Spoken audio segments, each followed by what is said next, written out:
Un cours en miracles, 255 chapitre 31.3. La vision finale. 3. Ceux qui s'accusent eux-mêmes. Seuls ceux qui s'accusent eux-mêmes condamnent. Alors que tu te prépares à faire un choix qui aura des résultats différents, il y a d'abord une chose qui doit être apprise. Cela doit devenir une réponse habituelle si typique de tout ce que tu fais que ce sera ta première réponse à toute tentation et à toute situation qui survient. Apprends ceci, et apprends-le bien, car c'est ici que le retard du bonheur est réduit d'un laps de temps dont tu ne peux pas te rendre compte. Tu ne hais jamais ton frère pour ses péchés, mais seulement pour les tiens. Quelque forme que ces péchés paraissent prendre, elle ne fait qu'obscurcir le fait que tu crois qu'ils sont les tiens, et qu'ils méritent donc une juste attaque. Pourquoi ces péchés devraient-ils être des péchés, si tu ne croyais pas qu'ils ne pourraient pas être pardonnés en toi? Pourquoi seraient-ils réels en lui, si tu ne croyais pas qu'ils sont ta réalité? Et pourquoi les attaques-tu partout, si ce n'est que tu te hais toi-même? Es-tu, toi, un péché?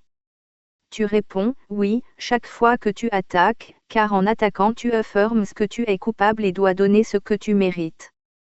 Et que peux-tu mériter, sinon ce que tu es?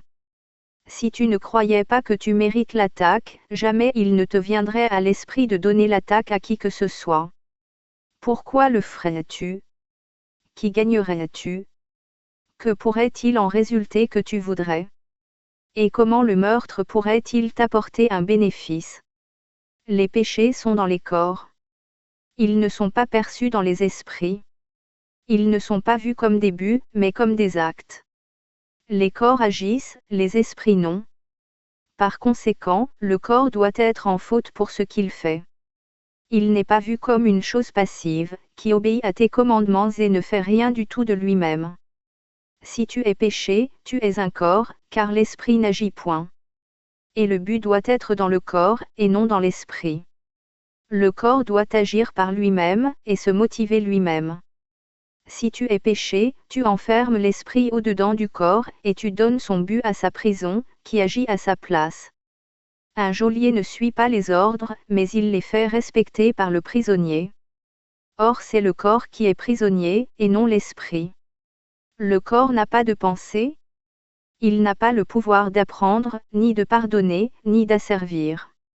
Il ne donne pas d'ordre auxquels l'esprit ait besoin de se plier, ni ne fixe de conditions auxquelles ils doivent obéir. Il ne garde en prison qu'un esprit désireux d'y demeurer.